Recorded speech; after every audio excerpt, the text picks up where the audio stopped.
తలపతి విజయ్ ఇప్పుడు తమిళనాడు సీఎం అవ్వట్లేదు. నువ్వు విన్నది కరెక్టే. ఏదో సినిమాల్లో జరిగే ట్విస్టుల కన్నా ఎక్కువ జరుగుతున్నాయి ఇప్పుడు తమిళనాడులో.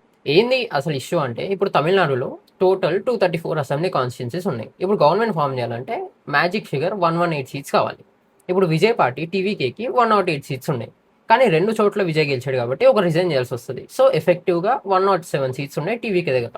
డిఎంకే దగ్గర 59, ఏఐడిఎంకే దగ్గర 47, కాంగ్రెస్ దగ్గర 5, బీజేపీ దగ్గర 1 అండ్ ఈ చిన్న పార్టీలు సిపిఐ, సిపిఎం, పిఎంకే ఇవన్నీ కలిపితే ఒక 8 సీట్స్ ఉన్నాయి. టీవీకేకి కాంగ్రెస్ సపోర్ట్ ఉంది. సో 5 ఎమ్మెల్యేస్ యాడ్ అయ్యారు. సో టోటల్ 112 సీట్స్ ఉన్నాయి. బట్ స్టిల్ 6 ఎమ్మెల్యేస్ ఇంకా షార్ట్ అవుతున్నారు.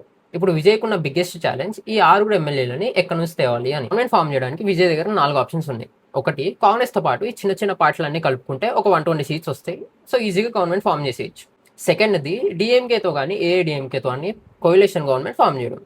కానీ విజయ్ ఫస్ట్ నుంచి నేను వీళ్ళిద్దరికి ఆల్టర్నేటివ్, నా ఐడియాలజీ డిఫరెంట్ అని క్యాంపెయినింగ్ చేశాడు. ఇప్పుడు ఒకవేళ వాళ్ళతోనే కలిస్తే క్రెడిబిలిటీ పోతుంది.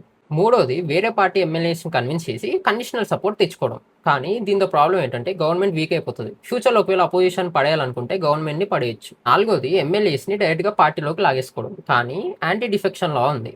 సో మినిమం 2/3 మెంబర్స్ వచ్చి జాయిన్ అయితే తప్ప అది పాసిబుల్ కాదు. ఉన్న లాస్ట్ ఆప్షన్, ఎవరికి మెజారిటీ రాకపోతే ప్రెసిడెంట్ రూల్ వచ్చి మళ్ళీ రీఎలక్షన్ జరుగుతుంది. ఇక్కడ ఒక కొత్త ట్విస్ట్ ఏంటంటే, నేను ఈ వీడియో రికార్డ్ చేసే టైంకి నేషనల్ మీడియా కవరేజ్ ఏంటంటే డిఎంకే అండ్ ఏఐడిఎంకే విజయ్ని రానివ్వకుండా వాళ్ళిద్దరు కోయిలేషన్ గవర్నమెంట్ ఫామ్ చేసే ఛాన్స్ ఉంది అని.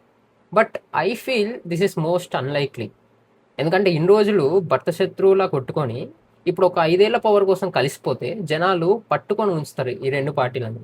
కానీ విజయ్కి మాత్రం ఇది ఎలా ఉందంటే రేస్లో లాస్ట్ వరకు వెళ్ళి ఫినిషింగ్ లైన్ దగ్గర అయిపోయినట్టు ఉంది.